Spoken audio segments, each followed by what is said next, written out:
साबिक वज़ीर-ए-आज़म शहबाज शरीफ ने अपना वोट कास्ट कर दिया है। उन्होंने NA 128 लाहौर में अपना वोट कास्ट किया है।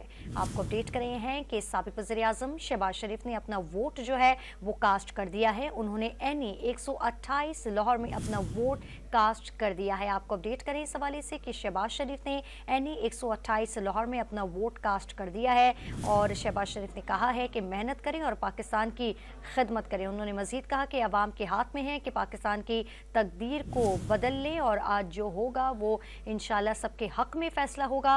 और उन्होंने इस हवाले से ये भी कहा कि जो अवाम है वो घर पे ना बैठें, अवाम के हाथ में है कि पाकिस्तान की वो तकदीर बदल दे, वो घरों से बाहर आए और वोट कास्ट करें। साबिक वज़ीर-ए-आज़म शहबाज शरीफ ने अपना जो वोट है वो डाल दिया है। उन्होंने NA 128 लाहौर में अपना वोट कास्ट किया है।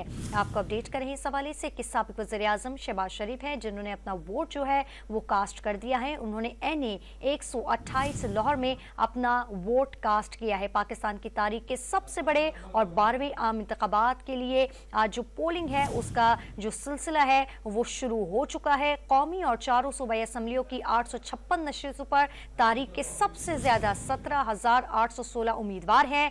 882 खवातीन और 4 ख्वाजा भी किस्मत आजमाएंगे। 11,000 आजाद उम्मीदवार भी सरप्राइज देने को तैयार हैं, जबकि 12 करोड़ 85 लाख से ज्यादा वोटर्स उनका इंतखाब करेंगे। 25 साल तक उम्र के जो 2 करोड़ 35 लाख से ज्यादा नौजवान हैं वो भी इसमें शामिल हैं। पोलिंग सुबह 8 बजे से उसका आगाज हो चुका है, जो कि शाम 5 बजे तक बगैर किसी वक्फे के जारी रहेगी और वोट डालने के लिए वोटर्स को अपना असल शनाख्ती कार्ड दिखाना भी लाजमी होगा। अपने नाज़रीन को ये बताते चलें कि साबिक वज़ीर आज़म शहबाज शरीफ ने अपना जो वोट है वो कास्ट कर दिया है। उन्होंने NA 128 लाहौर में अपना वोट कास्ट किया है।